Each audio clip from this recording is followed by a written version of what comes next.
আপনি যদি মনে করেন যে পার্শ্ববর্তী কোনো রাষ্ট্র, এই পার্শ্ববর্তী কোনো রাষ্ট্রের এজেন্ডা বাস্তবায়ন করার জন্য আগামী দিনে বাংলাদেশকে আপনাদের একমাত্র ভূমি হিসেবে গ্রহণ করবেন, আমরা বলতে চাই ঠিক যেমনি ভাবে খুনি হাসিনার পতন হয়েছিল, ঠিক যেমনি ভাবে বাংলাদেশে আওয়ামী লীগ রোড ম্যাপ করেছিল আগামী 41 সাল পর্যন্ত বাংলাদেশে জুলুমতন্ত্র চালাবে।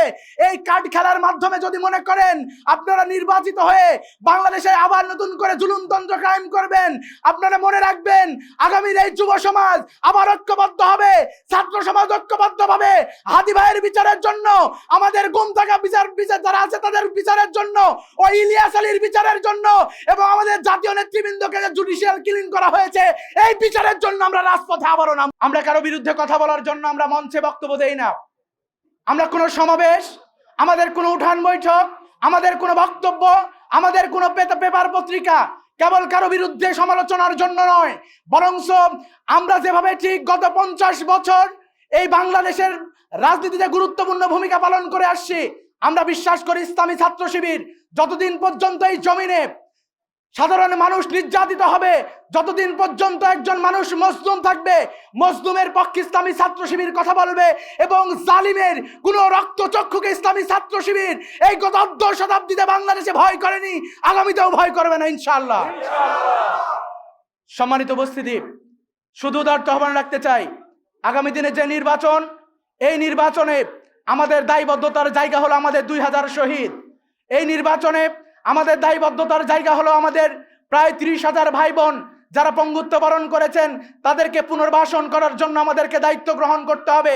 এই দায়িত্ব গ্রহণ করার জন্য যেই দল, যে আদর্শিক মতবাদ, যে মানুষগুলো সামনে এগিয়ে আসবে, যেই সৎ নেতৃত্ব কথা বলবে, আমরা ইসলামী ছাত্র শিবিরের পক্ষ থেকে তার পক্ষে কথা বলেই যাব ইনশাআল্লাহ।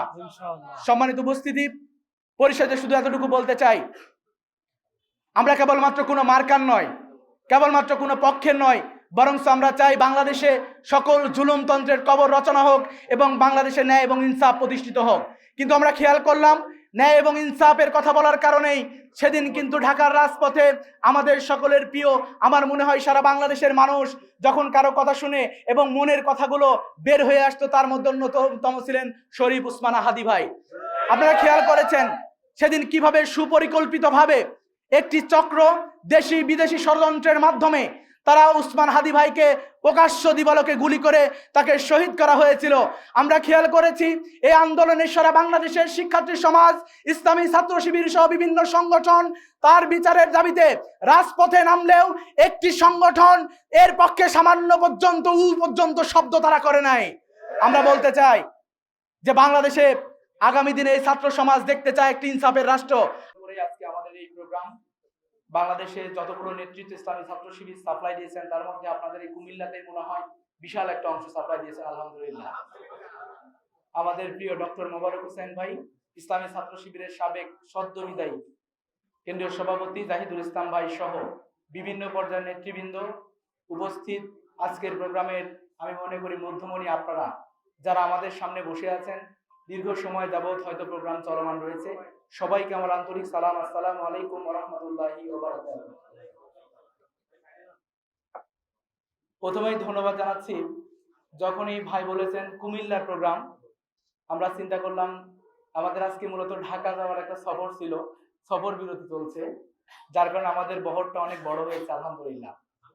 তো আমরা চিন্তা করলাম যে কুমিল্লা যদি আমাদেরকে দাওয়াত করে, না যাওয়ার কোনো সুযোগ নেই। কারণ আমরা যখন চাকসু নির্বাচন অনুষ্ঠিত হয়, চাকসু নির্বাচনে যখন প্রচারণার একদম তুঙ্গে, তখন আমাদের মহানগরীর সম্মানিত আমির তৎকালীন সময় আমাদের বিশ্ববিদ্যালয়ে গেলেন, আমাদের সাথে বসলেন এবং যত ধরনের পরামর্শ প্রয়োজন, সেদিন আমার মনে আছে যে আমরা প্রায় ক্লান্ত, নির্বাচন কি হবে, কিভাবে আমরা আগাবো, অর্থনৈতিক সংকট সবকিছু মিলিয়ে আলহামদুলিল্লাহ সেদিন ভাই কুমিল্লা থেকে ছুটে গিয়েছিলেন। এজন্য আমাদের নৈতিক দায়িত্ব শুধু কুমিল্লা 5 আসন নয়, কুমিল্লা যদি প্রত্যেকটা উঠান বৈঠকের জন্য আমাকে ডাকা হয়, আমি মনে করি যে আমি আসতে পারবো কিনা জানি না, তবে আমার নৈতিক দায়িত্ব হলো এখানকার মানুষের কাছে আসা। সম্মানিত উপস্থিতি, আমরা সারা বাংলাদেশে এই নির্বাচনের পরে যখন ঘোরার সুযোগ পেয়েছি, আমরা কথা বলার চেষ্টা করেছি, আমরা দেখেছি যেখানেই গিয়েছে আমাদের মায়েরা, আমাদের বোনেরা, আমাদের এই সংগঠনের বিদ্বেষী ভাইরা, আমাদের সংগঠনের যাদের বয়স 50 বছর, 80 বছরের বৃদ্ধ মানুষ আগায় আসে, কান্না করে দেয়। তারা বলে যে আপনার জন্য কিছু করতে পারি নাই, কিন্তু একটা রোজা রেখেছিলাম, কিছু করতে পারি নাই, 2 রাকাত নামাজ পড়ে আল্লাহর কাছে দোয়া করেছিলাম চাকসু নির্বাচনে যেন ছাত্র শিবিরের প্যানেলটি বিজয় লাভ করে। এই দোয়া, এই শুভকামনা কেবলমাত্র চাকসু নির্বাচনে কোনো ব্যক্তির জন্য করা হয়নি। এই নির্বাচনগুলো এত গুরুত্বপূর্ণ ছিল। আপনাদের মনে থাকবে ডাকসু নির্বাচনে সারা রাত জেগে বাংলাদেশের মানুষ তাকিয়েছিল যে বিজয়ের জন্য আমরা স্বপ্ন দেখেছি। যেমন বাংলাদেশের জন্য 5ই আগস্ট হয়েছিল, তেমন একটি বিজয় আসলে বাংলাদেশে হবে কিনা তার সর্বপ্রথম যে ধাপ ছিল, সেই ধাপ ছিল ডাকসু নির্বাচন। ডাকসু নির্বাচনের পরে জাকসু নির্বাচনে আমরা দেখেছিলাম তৎকালীন সময়ে দীর্ঘ 40 ঘন্টা যে নাটকীয়তা, বিশ্ববিদ্যালয়ের একজন দায়িত্ববান, একজন ভিসি প্রভৃতি, তিনি ওয়াশরুমে ঢুকেছেন, ঢুকে কিন্তু আর বাড়ায় না। আর মনে আছে ভাইরা বলেছিলেন সাংবাদিকদের বের করতে হয়েছে, সাংবাদিক জিজ্ঞাসা করে স্যার বের হন, বলে আরেকটু। সম্মানিত উপস্থিতি, এদেশের মানুষ 5 আগস্ট পরবর্তী সময় যে সুফল পেয়েছে, 5 আগস্ট পরবর্তী সময়ে আমরা যদি মনে করি আন্দোলনের পরিপ্রেক্ষিতে বাংলাদেশের ছাত্র সমাজ যে অর্জন করেছে, সেই অর্জনের নাম হলো এই ছাত্র সংসদগুলো নির্বাচন, যাদের হাতে শিক্ষার্থী ভাই বোনেরা আজকে আমানত তুলে দিয়েছে।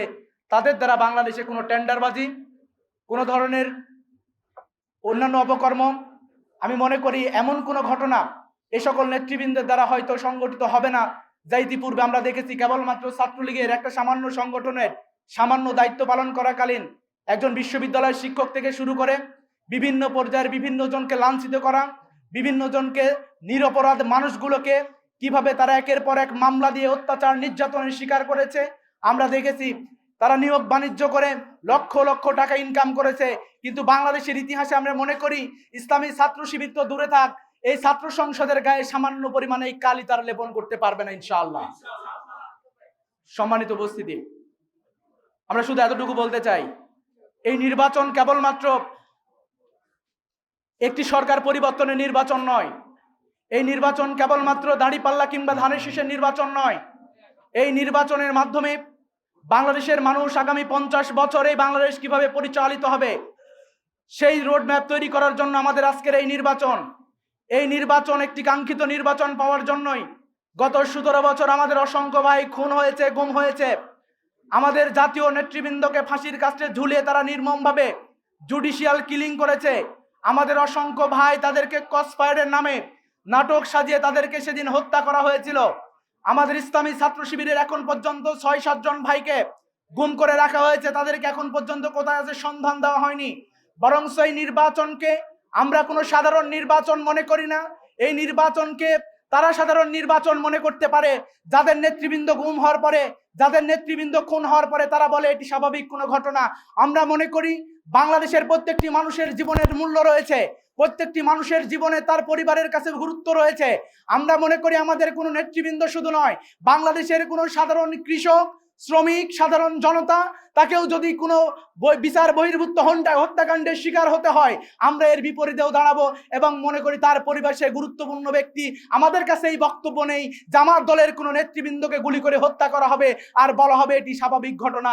আমরা মনে করি এই রাজনীতি যদি বাংলাদেশে কবর দিতে হয়, তাহলে আগামী দিনে যে নির্বাচন, এই নির্বাচনের সর্বপ্রথম দায়িত্ব হচ্ছে আমাদেরকে জয়যুক্ত করতে হবে। কারণ আজকে আমরা দেখেছি আমরা বিভিন্ন প্রোগ্রামে গেলাম, ছোট্ট করে সেখানে একটা টোকেন দেয়, সেখানে বলা হয় যে ভাই আমার যুব সমাজদের প্রোগ্রামে বেশিরভাগ হয় যে ভাই আমাদের এলাকায় একটা পক্ষ না ভোটের পক্ষে তারা প্রচারণা চালাচ্ছে। খুবই দুঃখজনক, খুবই পরিতাপের বিষয়। বাংলাদেশে এই 5ই আগস্ট যখন সংগঠিত হয়েছিল, এই 5ই আগস্টের মাধ্যমে আমরা চেয়েছিলাম এমন একটি রাষ্ট্র প্রতিষ্ঠিত হোক যেই রাষ্ট্র আগামী দিনের মানুষের স্বপ্ন বুনবে। কিন্তু আমরা খেয়াল করলাম যেই আন্দোলন সংগ্রাম হয়েছিল, 2000 শিক্ষার্থী ভাই বোন, 2000 এই শ্রমিক, বিভিন্ন পর্যায়ের মানুষগুলো শাহাদাতের মাধ্যমে যে আন্দোলন বিজয় লাভ করেছে, 30,000 ভাই বোনদের তাদের চোখ, কারো হাত, কারো পা পঙ্গুত্ব বরণ করার মাধ্যমে তার বিনিময়ে যে ইন্টারিম সরকার, সেই সরকার যখন হ্যাঁ ভোট না ভোটের পক্ষে কথা বলেছে, সারা বাংলাদেশের মানুষ যখন হ্যাঁ ভোটের পক্ষে কথা বলছে, কেবলমাত্র নিকৃষ্ট মন যারা নতুন করে জালিম হয়ে উঠতে চায়, যারা বাংলাদেশকে আবার অন্ধকারে নামিয়ে দিতে চায়, যারা বাংলাদেশকে পিছিয়ে দিতে চায়, তারাই কেবলমাত্র না ভোটের পক্ষে কথা বলে। সম্মানিত উপস্থিতি, ইনশাআল্লাহ আপনাদেরকে আপনাদেরকে শুধু এতটুকু বলতে চাই, সম্মানিত উপস্থিতি, We want justice! Justice! Justice! বিচার চাই, হাদি হত্যার বিচার চাই। আল্লাহু আকবার। সম্মানিত ভাইরা, পরিশেষে শুধু এতটুকু বলতে চাই, আমরা একটি সুস্থ, সুন্দর এবং চমৎকার আয়োজনের মাধ্যমে আগামী নির্বাচন অনুষ্ঠিত হোক, আমরা সেটাই চাই। আমরা কারো ফাঁদে পা দিয়ে কোনো ধরনের দুর্ঘটনার শিকার হতে চাই না, আমরা কোনোভাবে কাউকে উস্কানি দিতে চাই না, এবং আমরা চাই যেন আপনারা ধৈর্যের সাথে পরিস্থিতি মোকাবেলা করে আগামী 12 তারিখে যে নির্বাচন, এই নির্বাচনে সৎ, যোগ্য, দেশপ্রেমিক আমাদের এই আসনের সম্মানিত প্রার্থী ডক্টর মোবারক হোসেন ভাই, যাকে সারা বাংলাদেশ চিনেন, আমি মনে করি জাতীয় সংসদে যদি ভাই যাওয়ার সুযোগ পান, ন্যায় এবং ইনসাফের পক্ষে কথা বলবেন। আজকে রাষ্ট্রের যে ষড়যন্ত্র, এই ষড়যন্ত্রগুলো বোঝার জন্য ওই জাতীয় সংসদে খালি 8 পাস আর 10 পাস সংসদ সদস্যদের পাঠালে হবে না। যারা তাদের জীবনের টার্গেট বেছে নিয়েছে, সংসদ সদস্য হবে কেবলমাত্র ব্যবসা প্রসার এবং ব্যবসা দিয়ে মানুষকে প্রতারিত করার জন্য। আমরা চাই এই সংসদে যোগ্য কিছু মানুষ যাক, ন্যায় এবং ইনসাফের পক্ষে কথা বলুক, এবং আগামীর বাংলাদেশ যে স্বপ্ন নিয়ে আমরা 5 আগস্ট সংগঠিত হয়েছিল, সেই 5 আগস্টের চিন্তা চেতনাকে ধারণ করে আগামীর বাংলাদেশ গড়ে উঠুক, এই প্রত্যাশা রেখেই আমি আমার কথা শেষ করছি। আসসালামু আলাইকুম ওয়া রাহমাতুল্লাহি ওয়া বারাকাতুহু। জি আলহামদুলিল্লাহ, আমরা